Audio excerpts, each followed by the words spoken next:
Welcome to A. Scott Midnight Reads, a quiet corner of the dark where classic horror, mystery, and suspense tales are read in a soft, sleep-friendly voice.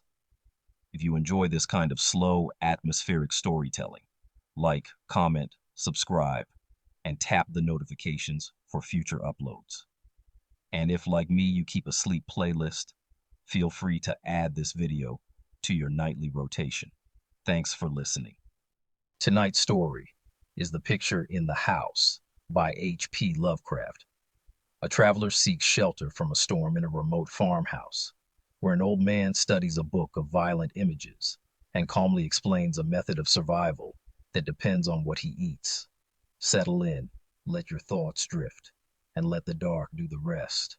Good night, all night, for all nights. The Picture in the House, written by H.P. Lovecraft. Searchers after horror haunt strange, far places. For them are the catacombs of Ptolemais and the carven mausolea of the nightmare countries. They climb to the moonlit towers of ruined Rhine castles and falter down black cobwebbed steps beneath the scattered stones of forgotten cities in Asia. The haunted wood and the desolate mountain are their shrines, and they linger around the sinister monoliths on uninhabited islands. But the true epicure in the terrible, to whom a new thrill of unutterable ghastliness is the chief end and justification of existence, esteems most of all the ancient, lonely farmhouses of backwoods New England, for there the dark elements of strength, solitude, grotesqueness, and ignorance combine to form the perfection of the hideous. Most horrible of all sights are the little unpainted wooden houses remote from traveled ways, usually squatted upon some damp, grassy slope or leaning against some gigantic outcropping of rock. 200 years and more they have leaned or squatted there, while the vines have crawled and the trees have swelled and spread.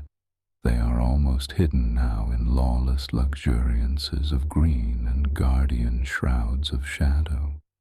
But the small paned windows still stare shockingly, as if blinking through a lethal stupor which wards off madness by dulling the memory of unutterable things. In such houses have dwelt generations of strange people whose like the world has never seen, seized with a gloomy and fanatical belief which exiled them from their kind. Their ancestors sought the wilderness for freedom. There the scions of a conquering race indeed flourished free from the restrictions of their fellows, but cowered in an appalling slavery to the dismal phantasms of their own minds. Divorced from the enlightenment of civilization, the strength of these Puritans turned into singular channels, and in their isolation, morbid self-repression, and struggle for life with relentless nature, there came to them dark, furtive traits from the prehistoric depths of their cold northern heritage. By necessity practical and by philosophy stern, these folk were not beautiful in their sins. Erring as all mortals must, they were forced by their rigid code to seek concealment above all else, so that they came to use less and less taste in what they concealed. Only the silent, sleepy, staring houses in the backwoods can tell all that has lain hidden since the early days, and they are not communicative, being loath to shake off the drowsiness which helps them forget.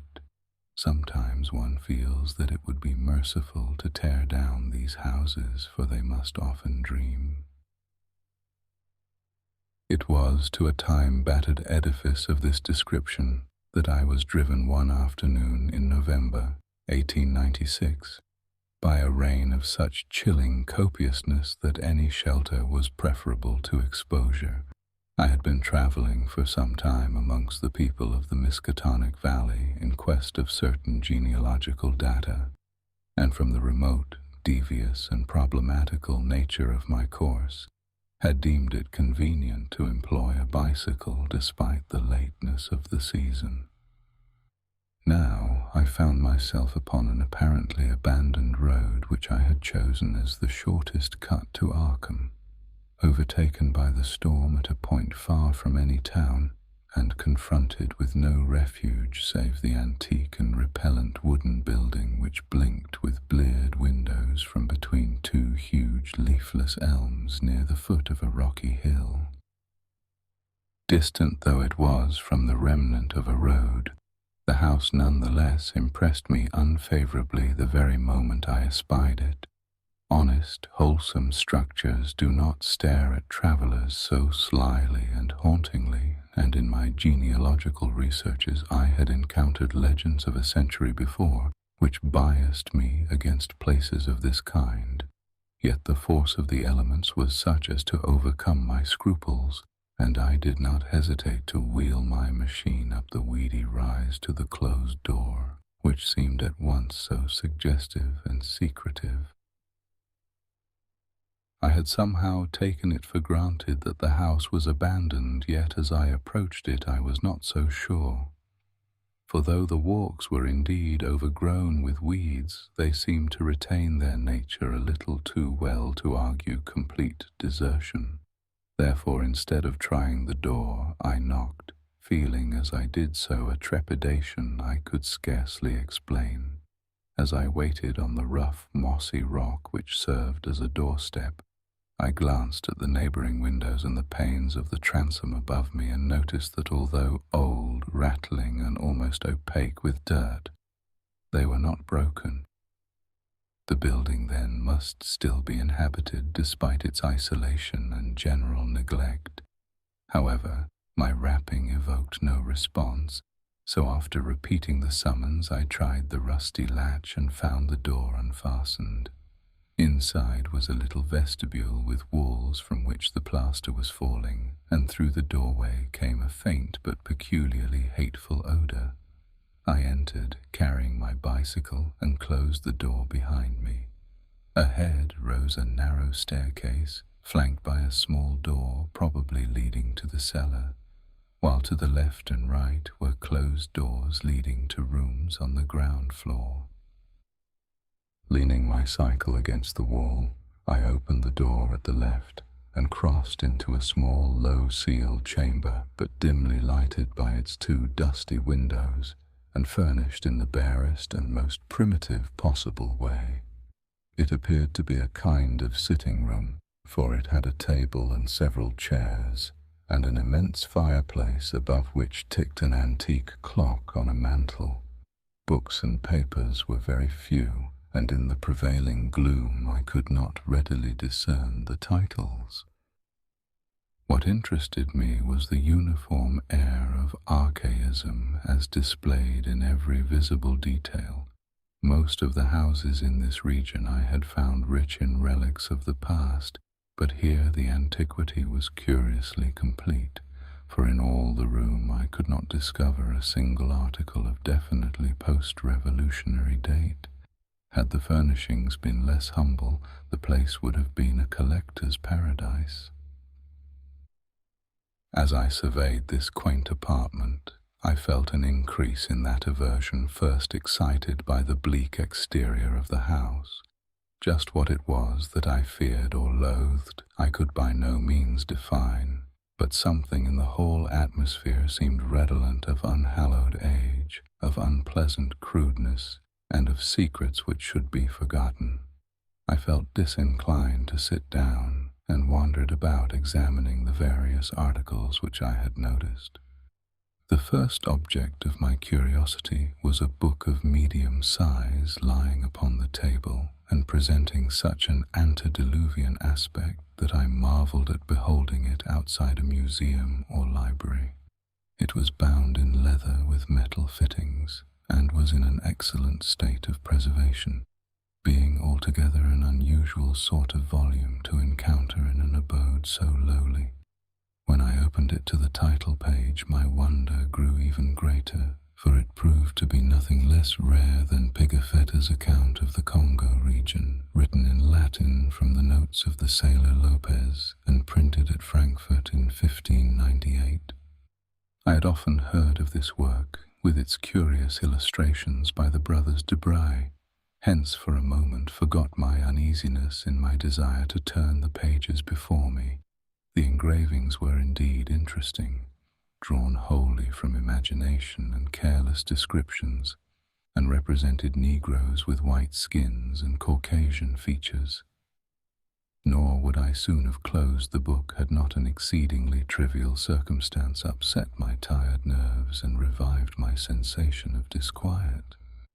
What annoyed me was merely the persistent way in which the volume tended to fall open of itself at plate 12, which represented in gruesome detail a butcher's shop of the cannibal Anziques. I experienced some shame at my susceptibility to so slight a thing, but the drawing nevertheless disturbed me, especially in connection with some adjacent passages descriptive of Anzique gastronomy.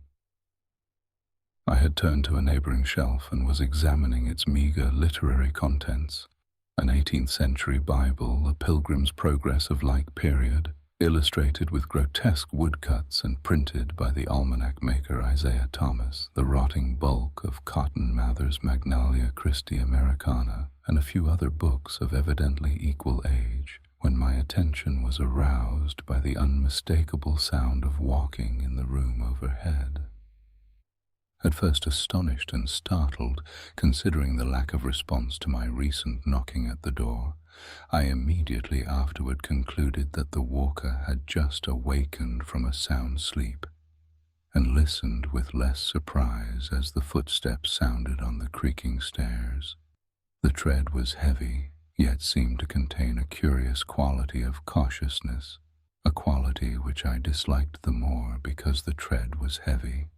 When I had entered the room, I had shut the door behind me. Now, after a moment of silence during which the walker may have been inspecting my bicycle in the hall, I heard a fumbling at the latch and saw the paneled portal swing open again. In the doorway stood a person of such singular appearance that I should have exclaimed aloud but for the restraints of good breeding.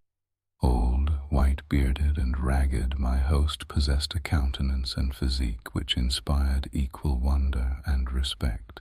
His height could not have been less than 6 feet, and despite a general air of age and poverty, he was stout and powerful in proportion.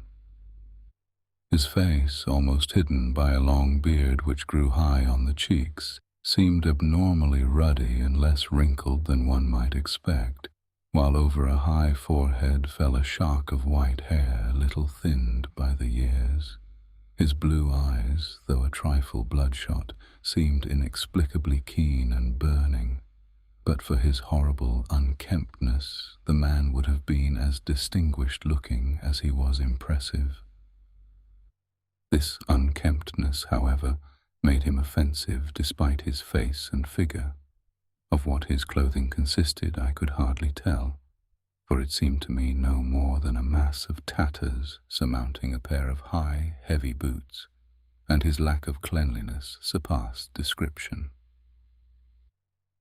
The appearance of this man and the instinctive fear he inspired prepared me for something like enmity, so that I almost shuddered through surprise and a sense of uncanny incongruity when he motioned me to a chair and addressed me in a thin, weak voice full of fawning respect and ingratiating hospitality. His speech was very curious, an extreme form of Yankee dialect I had thought long extinct, and I studied it closely as he sat down opposite me for conversation. "Catched in the rain, be ye?" he greeted. "Glad you was nigh the house and had the sense to come right in. I calc'late I was asleep, else I'd 'a' heard ye. I ain't as young as I used to be, and I need a powerful sight o' naps nowadays. Travelin' fur. I hain't seed many folks long this rud since they took off the Arkham stage." I replied that I was going to Arkham and apologized for my rude entry into his domicile, whereupon he continued, "Glad to see you, young sir. New faces is scarce around here, and I hain't got much to cheer me up these days. Guess you hail from Boston, don't you? I never been thar, but I can tell a town man when I see him. We had one for district schoolmaster in '84, but he quit suddent and no one never heard on him since. Here the old man lapsed into a kind of chuckle and made no explanation when I questioned him. He seemed to be in an aboundingly good humor, yet to possess those eccentricities which one might guess from his grooming. For some time he rambled on with an almost feverish geniality when it struck me to ask him how he came by so rare a book as Pigafetta's Regnum Congo. The effect of this volume had not left me, and I felt a certain hesitancy in speaking of it, but curiosity overmastered all the vague fears which had steadily accumulated since my first glimpse of the house. To my relief, the question did not seem an awkward one, for the old man answered freely and volubly. "Oh, that Africa book. Captain Ebenezer Holt traded me that in '68. Him as was killed in the war." Something about the name of Ebenezer Holt caused me to look up sharply. I had encountered it in my genealogical work, but not in any record since the Revolution. I wondered if my host could help me in the task at which I was laboring, and resolved to ask him about it later on. He continued. Ebenezer was on a Salem merchantman for years and picked up a sight of queer stuff in every port. He got this in London, I guess. He used to like to buy things at the shops. I was up to his house onct on the hill, trading hosses when I see this book. I relished the pictures, so he give it in on a swap. 'Tis a queer book. Here, leave me get on my spectacles. The old man fumbled among his rags, producing a pair of dirty and amazingly antique glasses with small octagonal lenses and steel bows. Donning these, he reached for the volume on the table and turned the pages lovingly. Ebenezer Cudd read a leetle of this. 'Tis Latin, but I can't. I had 2 or 3 schoolmasters read me a bit, and Passon Clark, him they say got drownded in the pond. Can you make anything out in it? I told him that I could, and translated for his benefit a paragraph near the beginning. If I erred, he was not scholar enough to correct me, for he seemed childishly pleased at my English version. His proximity was becoming rather obnoxious, yet I saw no way to escape without offending him. I was amused at the childish fondness of this ignorant old man for the pictures in a book he could not read, and wondered how much better he could read the few books in English which adorned the room. This revelation of simplicity removed much of the ill-defined apprehension I had felt, and I smiled as my host rambled on. Queer how pictures can set a body thinking. Take this on here near the front. Have you ever seen trees like that, with big leaves a-flopping over and down? And them men, them can't be niggers, they do beat all. Kinda like Injuns, I guess, even if they be in Africa. Some of these here critters looks like monkeys, or half monkeys and half men, but I never heard of nothing like this un. Here he pointed to a fabulous creature of the artist, which one might describe as a sort of dragon with the head of an alligator. But now I'll show you the best done over here nigh the middle. The old man's speech grew a trifle thicker and his eyes assumed a brighter glow, but his fumbling hands, though seemingly clumsier than before, were entirely adequate to their mission. The book fell open almost of its own accord, and as if from frequent consultation at this place, to the repellent 12th plate showing a butcher's shop amongst the Anzique cannibals. My sense of restlessness returned, though I did not exhibit it. The especially bizarre thing was that the artist had made his Africans look like white men. The limbs and quarters hanging about the walls of the shop were ghastly, while the butcher with his axe was hideously incongruous. But my host seemed to relish the view as much as I disliked it. What do you think of this? Ain't never see the like hereabouts, eh? When I see this, I tell Deb Holt, that's suthin' to stir ye up and make your blood tickle. When I read in Scripter about slayin', like them Midianites was slew, I kinder think things, but I ain't got no picter of it. Here a body kin see all they is to it. I s'pose 'tis sinful, but ain't we all born and livin' in sin? That feller bein' chopped up gives me a tickle every time I look at him. I have to keep lookin' at him, see where the butcher cut off his feet. There's his head on that bench, with one arm side of it and t'other arm's on the ground side of the meat block. As the man mumbled on in his shocking ecstasy, the expression on his hairy, spectacled face became indescribable, but his voice sank rather than mounted. My own sensations can scarcely be recorded. All the terror I had dimly felt before rushed upon me actively and vividly, and I knew that I loathed the ancient and abhorrent creature so near me with an infinite intensity. His madness, or at least his partial perversion, seemed beyond dispute. He was almost whispering now, with a huskiness more terrible than a scream, and I trembled as I listened. As I says, 'tis queer how picters sets you thinkin'. D'you know, young sir, I'm right sot on this un here. Arter I got the book off Ebb, I uster look at it a lot, especial when I'd heard Passon Clark rant o' Sundays in his big wig. Wonct I tried suthin' funny, here, young sir, don't get skeert.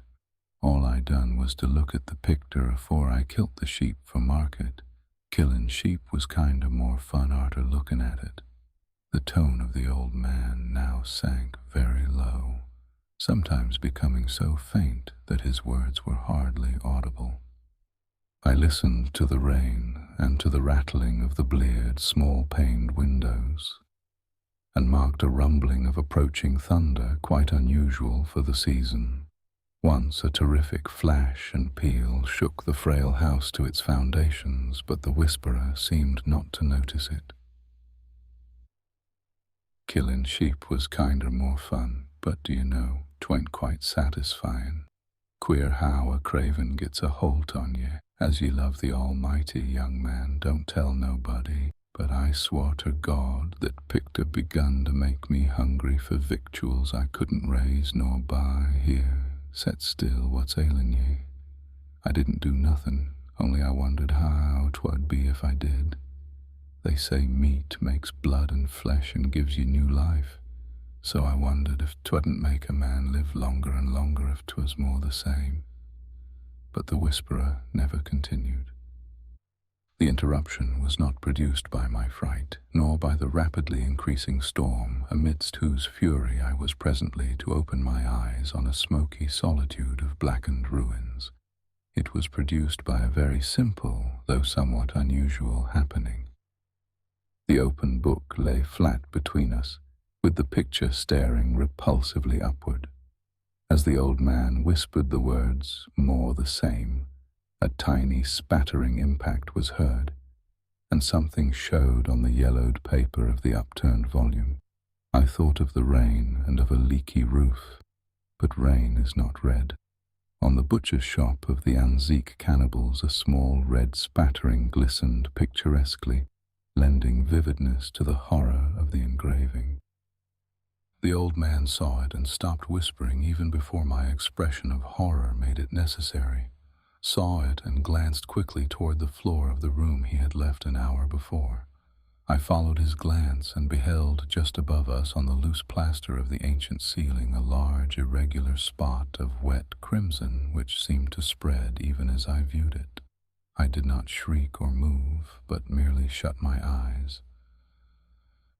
A moment later came the titanic thunderbolt of thunderbolts, blasting that accursed house of unutterable secrets and bringing the oblivion which alone saved my mind.